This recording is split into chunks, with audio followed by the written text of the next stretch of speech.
Ayan, nakahakot naman tayo ng dolyar. Yan, $200 din mahigit yun. So, pwede na kaysa masiro, di ba? 50 place ng 797 kilometers sa Henderson Classic mga lodi, at sa overall naman sa buong federation combined pang 90 plus to 90 combined champion ng 797 kilometer Pilipino si Idol Marol. Ayan, malupit.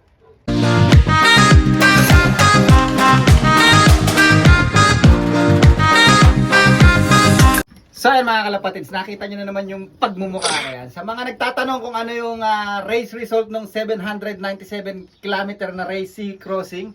So eto, ayan, medyo natagalan tayo, na-busy lang tayo. But anyway, eto is 50 place ng 797 kilometer sa Henderson Classic mga lodi, at sa overall naman sa buong federation combined pang 90 plus to 90.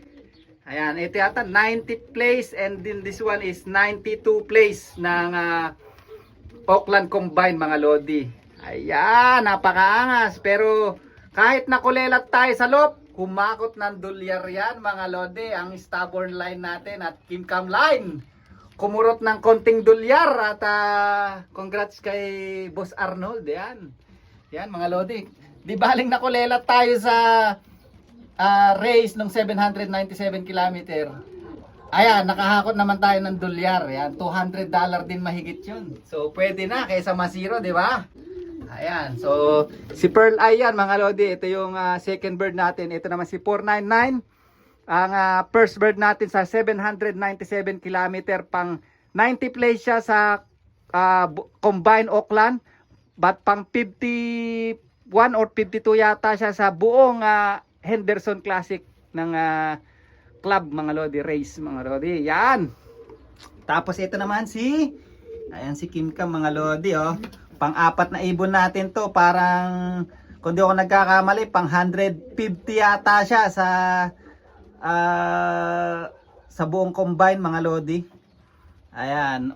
Only 30 plus bird ang nag-day bird nung 797 kilometer mga lodi, at congrats na naman sa isang Pilipinong si Marol Lop mga lodi. Ayan, flag race siya na champion mga lodi, combined champion ng 797 kilometer Pilipino si Idol Marol. Ayan, malupit. Consistent siya, siguro ang pinaka-consistent ngayong season mga lodi. Lagi siyang nasa top 10. Ayan, napakaangas ng kanyang sistema mga lodi. At tayo okay na rin, masaya na rin, at nakapagpauwi tayo. Wala nga nakauwi dun sa 4 na kak. So kung hinahanap nyo, 4 lang yung napauwi natin sa 797 kilometer. At yung isa nga, kung hinahanap nyo, yung kapatid nito, yung orange yung mata, inalis ko na, binread ko na mga lodi. So ito na lang, tatlo na lang tong kinokondisyon ko para sa 900 or 1,200 kilometer. So meron pa kasi kaming race na national old bird mga lodi na 700 kilometer, and meron din Timaru na 900 kilometer na race this coming Wednesday. Pagkayari ng 900 kilometer after 3 weeks yata, 1,100 kilometer and 1,200 kilometer in Invercargill mga lodi ng New Zealand mga lodi ang race. So si Kimcam, pinag-iisipan ko ito, sigurado ko na si Kimcam isasakay ko to sa Wednesday, kundi 700 o 900. Ito naman si Pearl Eye, dahil marami tayong bloodline nito mga lodi, okay lang, kailangan masubukan natin kung hanggang saan dudulo to. So possible na ikarga ko siya sa 900 kilometer this coming Wednesday, sabay ang basketing ng 700 kilometer at ng 900 kilometer sa Wednesday. Ayan, Saturday din ang release nun, at meron ding Blenheim na 500 o 600 kilometer, kaya lang ano na lang yun, club race na lang yun mga lodi. So eto naman si 499, hinihintay ko lang yung mili na tatay ng milikak mga lodi. May kaparis pa kasi, babaklasin ko sana, saka ipaparis ko siya. Kaya lang nangangati-ngati tayo na baka ikarga pa rin natin siya sa Wednesday. Kaya kinondisyon pa rin natin siya, kaya nandito pa rin siya sa ano ko. Tapos si Kimcam talaga mga lodi, talagang gusto kong maisakay ito ng 1,200 kilometer. Ang sabi nila, mas malaki ang chance makauwi ng 1,200 kilometer pag nakadalawang tawid dagat na 700 kilometer. So nakaisa na siya. Baka sa Wednesday, karga ko siya 700 kilometer. Gusto ko siyang maisakay sa 1,200 kilometer talaga mga lodi dahil meron siyang mga kapatid na i-race natin next year. Ayan oh, ang papangit oh. Ang papangit. Ayan, ewan ko bakit blue checker ang nilabas ng mga magulang niya ngayon. Normally, puro blue bar. First time ko makapagpalabas ng blue checker sa nanay ni Kim Cam saka sa tatay niya. Tapos yung meron pang second clutch, blue checker uli mga lodi. Ayan. Tapos meron pa uling third clutch itlog pa lang. Pinayaya ko na, tapos binaklas ko para maiparis ko yung tatay niya sa ibang hen. But anyway, naghahabol din kasi ako sa breeding dahil wala pa akong breed para next year mga lodi. Ito pa lang. Saka yung dalawang hindi ko pa natuturuan dun. Saka yung kapatid nito, 6 na piraso pa lang. Ayan, kaya tinago ko na yung kapatid nito. Ipinaris ko na doon sa main cock natin na si Stubborn mga lodi. Ayan, at ito, ayan, medyo tingnan natin kung ikakarga natin pa siya. Pero ang ganda pa rin ang condition mga lodi, tingnan nyo. Parang ilang days pa lang dan. Nung Sunday lang yan na umuwi nung 797 kilometer. Anong araw ngayon? Lunes, mga lodi. So halos isang linggo na mahigit mga lodi ang kanyang pagkakakondisyon. Pero tingnan nyo, napakaangas na mga itsura no.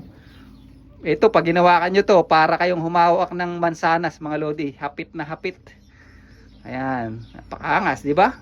Ayan, napakaangas. Ito ang ating 4 na hen yan eh. Yung isa tinago ko na nga. At napakaswerte natin at may nakauwi pa. Yung iba, ilan lang din ang pauwi. Ayan. Tapos, wala talaga nakauwi doon sa kak na isinin natin. 8 ang kinarga natin. 4 lang na hin ang umuwi mga lodi. Sayang yung milikak. Palay ko na stress yun sa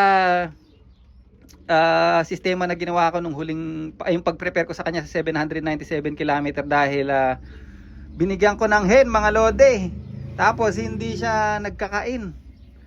Ayan, hindi na siya masyadong nagkakain. Lagi na naghahabol sa hen. Yun, doon bumagsak ang katawan. Pero tapos namalas-malas pa tayo. Mahirap pala yung race. Sabi nila madali. Sabi nila 9 to 10 hours. Ayun, inabot ng halos 14 hours. Lumilipad tong mga to ng 797 kilometer mga lodi. Ayan.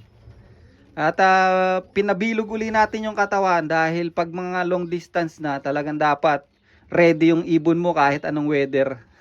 Yan, kahit na sabi mong easy race yung 900 kilometer, yung mga nagsasabing easy race yung 900 kilometer, ayan, lagi nyo sinasabi na may mga nagko-comment sa akin na pag dito mo ni-race yan sa Pilipinas, lusaw yan, ganyan.